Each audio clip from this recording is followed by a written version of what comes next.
क्या है मृत्यु का सच? अक्सर हम सभी सोचते होंगे कि मृत्यु के बाद का क्या सच है। क्या मृत्यु के बाद इंसान सच में स्वर्ग या नरक की ओर जाता है, या फिर ये सब कुछ एक भ्रम है? आज हम इस वीडियो में जानेंगे कि आखिर मृत्यु के बाद एक इंसान की आत्मा का क्या होता है। इससे पहले अगर आपने हमारे चैनल को अभी तक सब्सक्राइब नहीं किया है तो कृपा करके हमारे चैनल को सब्सक्राइब कर लें। मृत्यु एक ऐसा सच है जिसको बदला नहीं जा सकता है। जैसे बच्चे के जन्म लेने का समय तय है, सूरज उदय और सूरज अस्त होने का समय तय है, वैसे ही मृत्यु का समय भी तय है। जब मृत्यु का समय आता है तो उसको कोई नहीं रोक सकता। चाहे आप कितने भी परिश्रम कर लो, मृत्यु का समय और जगह पहले से तय होती है। मृत्यु एक ऐसा सच है जिससे कोई नहीं बच सकता है। ये एक परम सत्य है। जिसने भी जन्म लिया है उससे एक ना एक दिन अपने शरीर को त्यागना पड़ता है। क्या मृत्यु के बाद हर किसी को मोक्ष मिलता है? इसका उत्तर है नहीं। मोक्ष की प्राप्ति आपके कर्मों पर निर्भर करती है कि आपने अपने जीवन में कितने अच्छे कर्म किए हैं। हम अपने जीवन में कुछ ऐसे काम कर जाते हैं जिसका पछतावा हम में बाद में होता है। गरुड़ पुराण के अनुसार मरने के बाद हर किसी को मोक्ष की प्राप्ति नहीं होती है। इस संसार में ऐसे काफी लोग हैं जिनकी मृत्यु के बाद आत्मा पृथ्वी लोक में ही रह जाती है, जिसका कारण है उनकी अकाल मृत्यु। अकाल मृत्यु का मुख्य कारण है उनके द्वारा जीवन काल में किए हुए उनके कर्म। जैसे भी आप कर्म इस जीवन काल में करोगे, ठीक उसी तरह आपके भविष्य में आपको उसका फल मिलेगा। अकाल मृत्यु के बहुत से कारण हो सकते हैं, जैसे कि पानी में डूबने से मृत्यु हो जाना, कोई जहरीला पदार्थ खा लेना, सड़क दुर्घटना हो जाना, किसी जंगली जानवर द्वारा मृत्यु हो जाना, भूख से तड़पकर मृत्यु हो जाना, या किसी गंभीर बीमारी से मृत्यु हो जाना। इस तरह की मृत्यु को गरुड़ पुराण में अकाल मृत्यु की श्रेणी में रखा गया है। अकाल मृत्यु कोई भी कारण से हो सकती है। ऐसे में मनुष्य यही सोचता है कि काश उनके साथ ऐसा नहीं हुआ होता तो शायद उनकी मृत्यु न होती।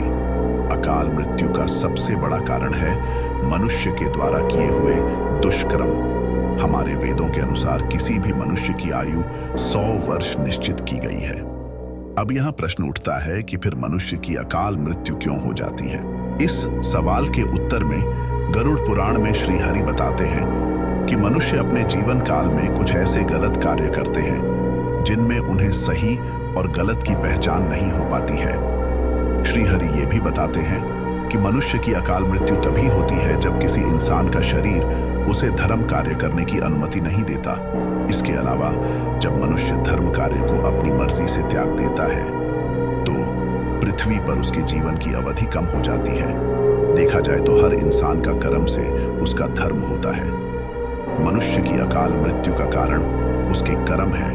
जब मनुष्य अपने कर्मों को निभाने में असमर्थ होता है और उसमें धर्म और अधर्म की समझ नहीं होती है, तब चाहे मनुष्य की उम्र 100 वर्ष ही क्यों न हो, मगर वो जान ही नहीं पाता है कि वो कब को कर्म करता जाता है। इसलिए हर मनुष्य को अपने वेदों का ज्ञान होना बहुत जरूरी है।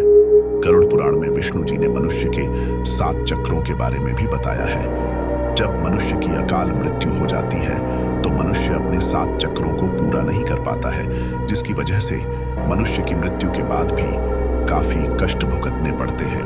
मृत्यु से पहले मनुष्य की काफी इच्छाएं और कामनाएं होती हैं जो मृत्यु के बाद अधूरी रह जाती है और जो कभी भी पूरी नहीं हो पाती है। ऐसे में मनुष्य का शरीर तो नष्ट हो जाता है, मगर आत्मा का मोह नहीं छूटता है और ऐसी परिस्थिति में आत्मा एक विकराल रूप ले लेती है और वो आत्मा अपने परिजनों या जीवित लोगों को कष्ट देने की कोशिश करती है और अपनी अधूरी रह गई मनोकामनाओं को पूरी करने की कोशिश करती है। और ऐसी आत्मा कई सालों तक ऐसी ही भटकती रहती है जब तक उसको मुक्ति न मिल जाए। गरुड़ पुराण में विष्णु जी ने पवित्र आत्मा का वर्ण भी किया है। पवित्र आत्मा जिसने अपने जीवन काल में सिर्फ धर्म कार्य में ही ध्यान लगाया होता है। जिस मनुष्य की मृत्यु प्रकृति तरीके से होती है, उस मनुष्य को 13 से 45 दिन के अंदर दूसरे जीवन की प्राप्ति हो जाती है, जबकि अकाल मृत्यु वाले मनुष्य की आत्मा सालों तक भटकती रहती है और उसकी आत्मा को शांति नहीं मिलती है।